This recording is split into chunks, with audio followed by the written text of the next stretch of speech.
Untuk para bidan semua nih luar biasa ya. Saya lahir di bidan, anak saya juga lahirnya di bidan.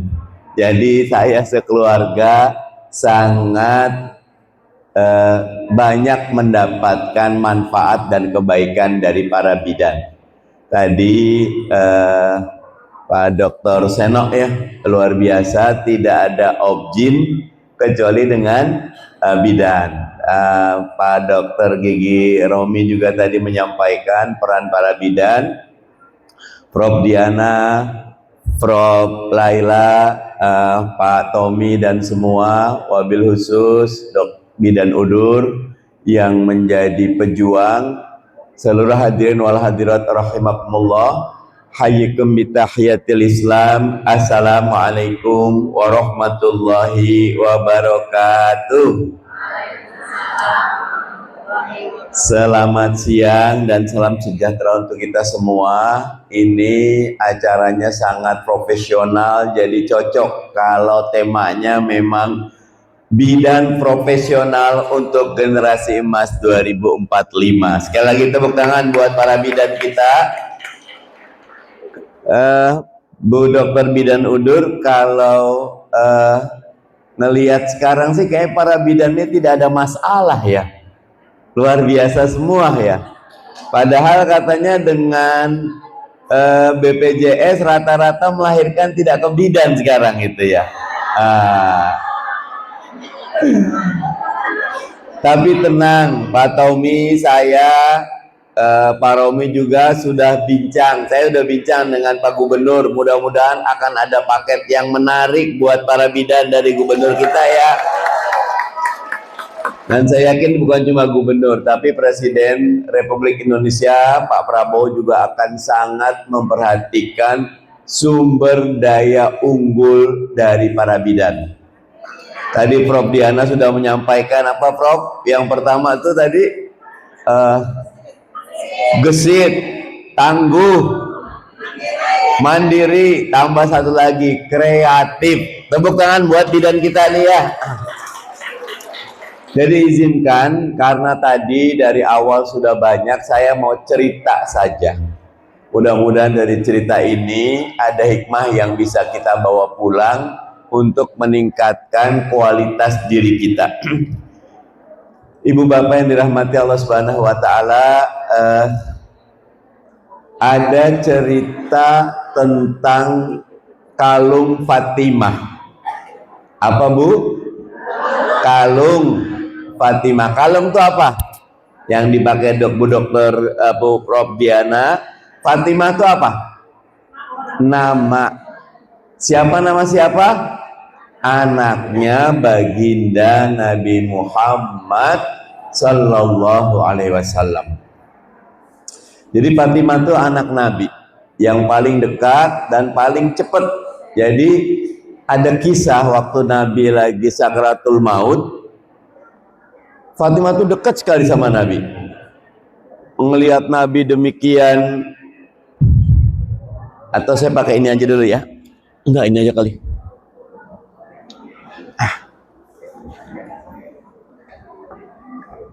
Saya di sini aja, nggak kenapa. Udah ada, biar aja. Oh bisa, pas.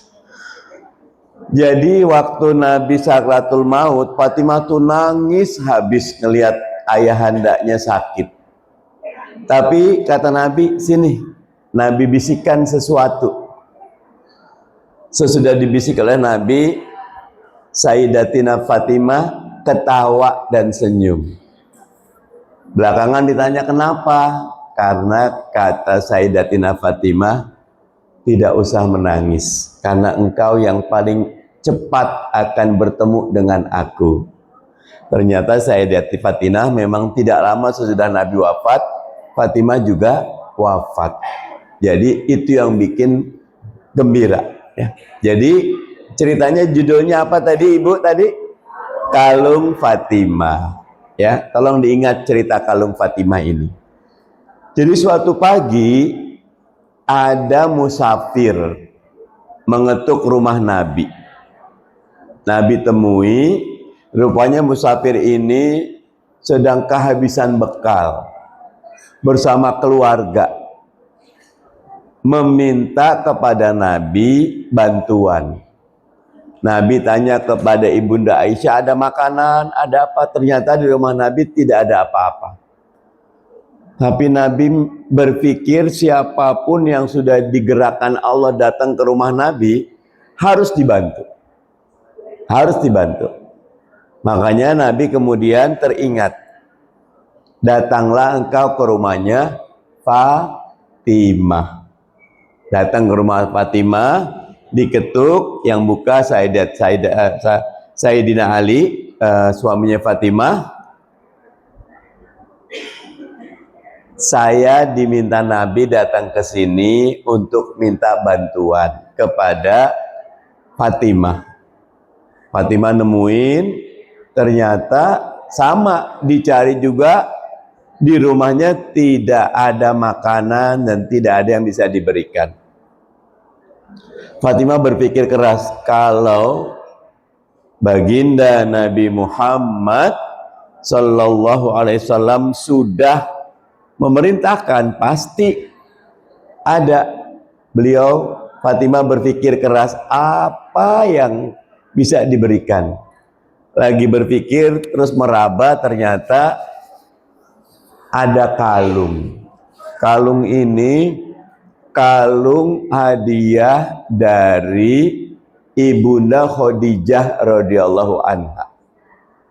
Jadi mahal. Khadijah itu kan konglomerat.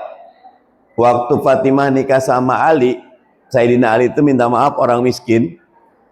Itu tidak ada hadiah apa-apa, diberilah oleh ibunya hadiah kalung yang harganya mahal, tapi bukan cuma mahal materinya, tapi lebih utama mahal kenangannya. Karena itu kalung dari ibunda tercinta Sayyidatina Khadijah radhiyallahu anha. Tapi karena pikirannya ada orang minta tolong, Nabi juga nyuruh ke sini, pasti Allah memerintahkan untuk ditolong, dibukalah kalung ini. Diberikan kalung ini, silakan dijual kalung ini dan gunakan sesuai dengan keperluan yang engkau maui. Bahagia musafir ini datang ke pasar, dijual harganya mahal, bisa beli pakaian, bisa beli makanan, bisa buat bekal untuk musafir. Paginya ada sahabat jalan ke pasar ngelihat, loh itu ada kalungnya Fatimah. Kenapa? Tadi ada yang jual. Ya udah, aku beli. Mahal belinya. Kemudian dibawa ke rumah Nabi. Rasulullah, aku lihat kalung Fatimah, aku hadiahkan untukmu. Kalung ini dikasih ke Rasul oleh sahabat ke Nabi. Kata Nabi, jangan berikan kepadaku. Sampaikan kalung ini kepada Fatimah, hadiah dariku untuk Fatimah.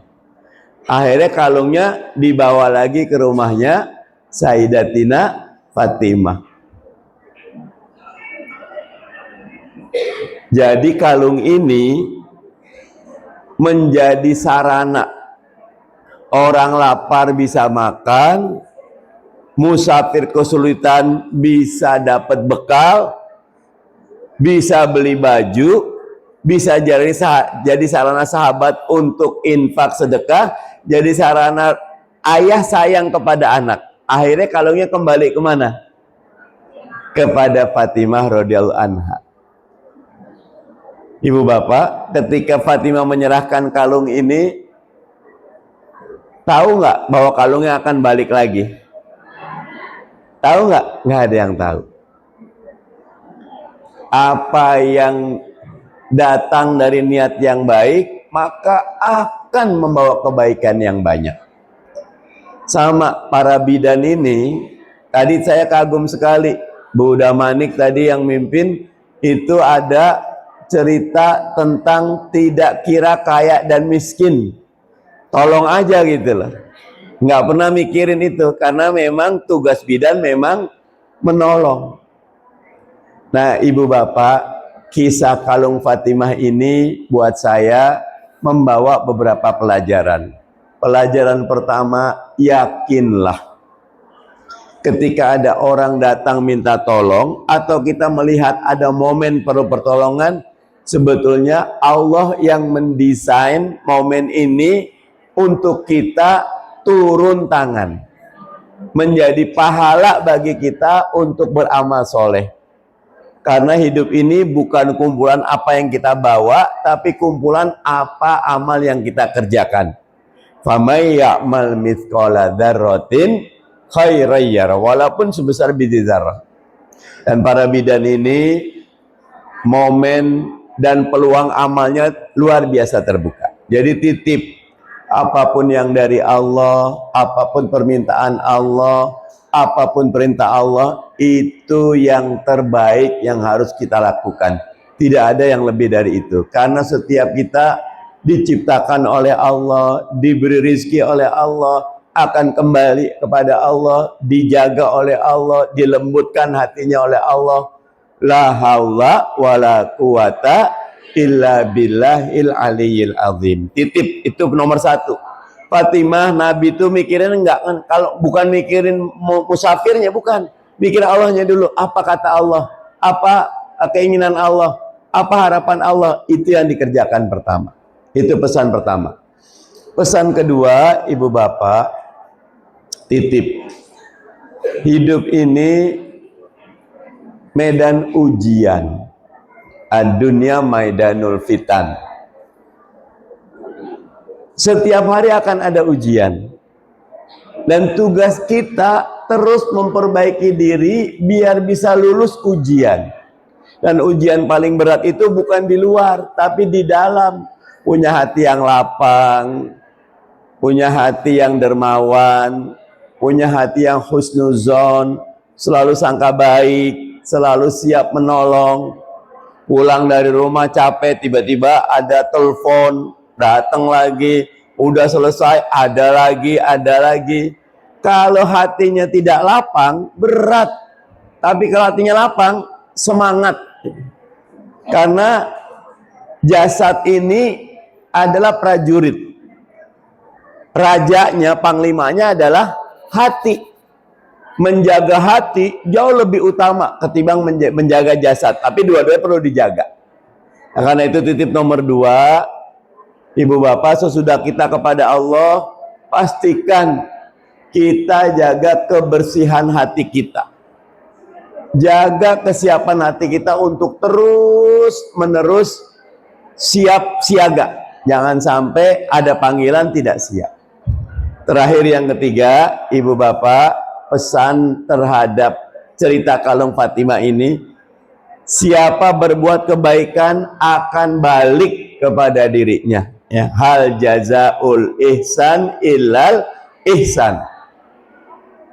Kalau berbuat baik pasti dapat kebaikan.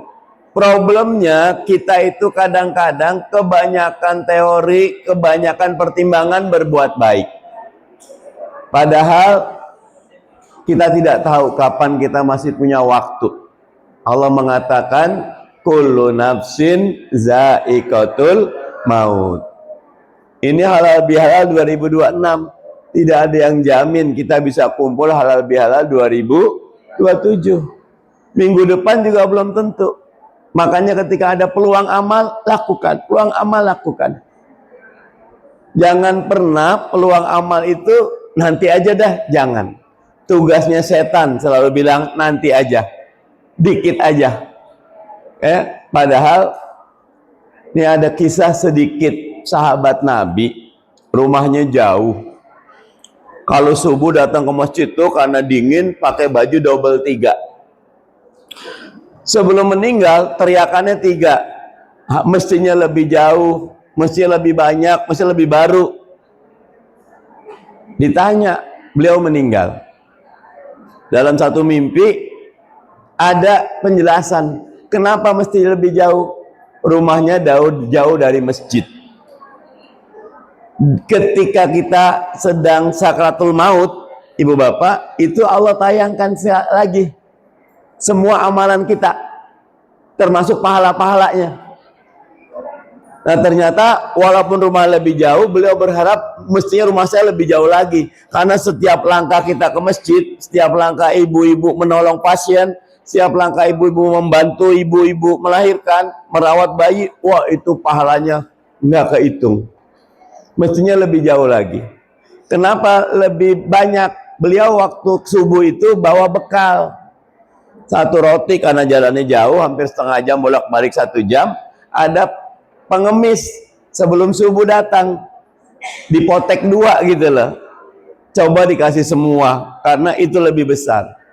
Datang lagi, ada yang kedinginan, dikasih jubah depan. Jubah depan tuh yang lama, jubah dalam yang baru. Harus dikasih yang baru, karena lebih besar pahalanya.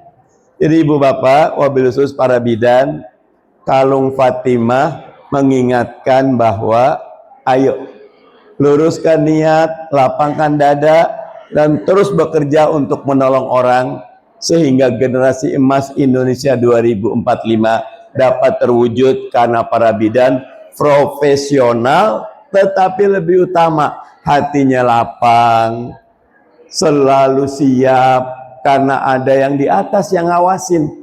Kalau ngarepin yang di bawah, kadang-kadang kebijakan berubah. Pemerintah dulu bantu bidan, sekarang enggak. Kalau yang di dunia selalu ada perubahan. Yang tidak berubah rohmannya, rohimnya, kasih sayangnya yang di atas. Luruskan niat, nanti insya Allah semua menjadi mudah. Itu saja yang ingin disampaikan terkait kisah tentang apa tadi judulnya? Kalung Fatimah.